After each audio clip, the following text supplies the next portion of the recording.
trous, encore des petits trous, des petits trous, toujours des petits trous, des trous de seconde classe, des trous de première classe. Je fais des petits trous, encore des petits trous, des petits trous, toujours des petits trous, des petits trous, des petits trous, des petits trous, des petits trous. Tic-tac-toc, clic-tic-tac, t'as le tic-clic, clic-tic-tic, t'as le tic-clac, t'as le tic-cloc, tic-tic-toc, tic-tic-tac, tic-tic-toc, tic-tic-toc, tic-tic-toc, tic-tic-toc, t'as le tic-stop.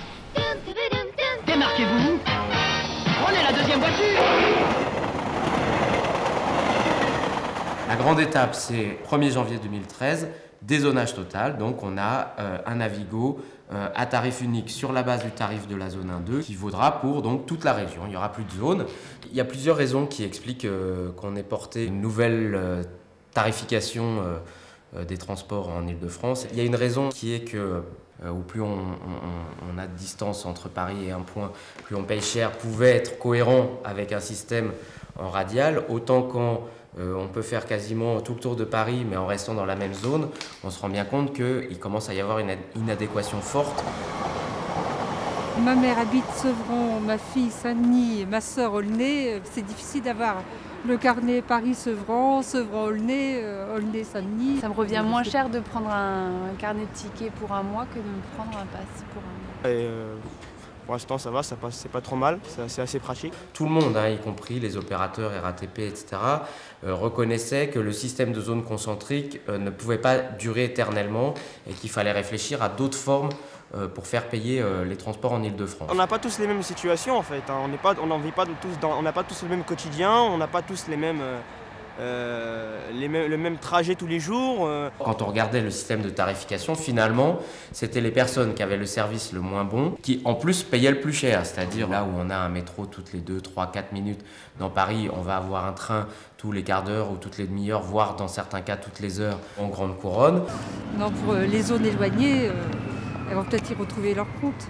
Moi, c'est la zone 3-4 en fait. On appartient tous à la même région et donc on a une forme d'identité ou d'appartenance territoriale qui est aussi manifestée par une zone unique et un tarif unique pour les porteurs de pass Navigo.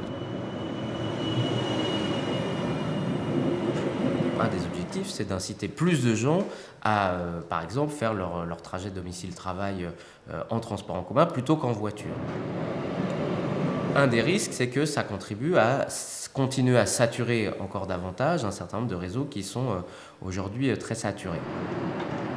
C'est quelque chose qui a été relativement peu vu, mais que le dézonage va aussi avoir des effets de désaturation d'un certain nombre de lignes. Je prends un seul exemple, la ligne 13. Le problème, c'est que la station de métro, elle est en zone 2, alors que la station de RER est en zone 3. De toute façon, on est dans une phase aussi où on investit sur la dizaine d'années ou quinzaine d'années qui vient, 20 milliards d'euros dans les transports en commun pour faire plus d'offres et plus de qualité de service. C'est que d'une certaine manière, on compte aussi absorber ces usagers supplémentaires sans faire exploser le système.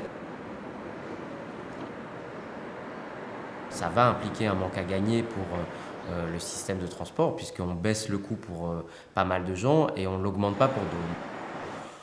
On estime que c'est de l'ordre de 200 à 300 millions d'euros qu'il va falloir trouver en supplément pour absorber ce manque à gagner.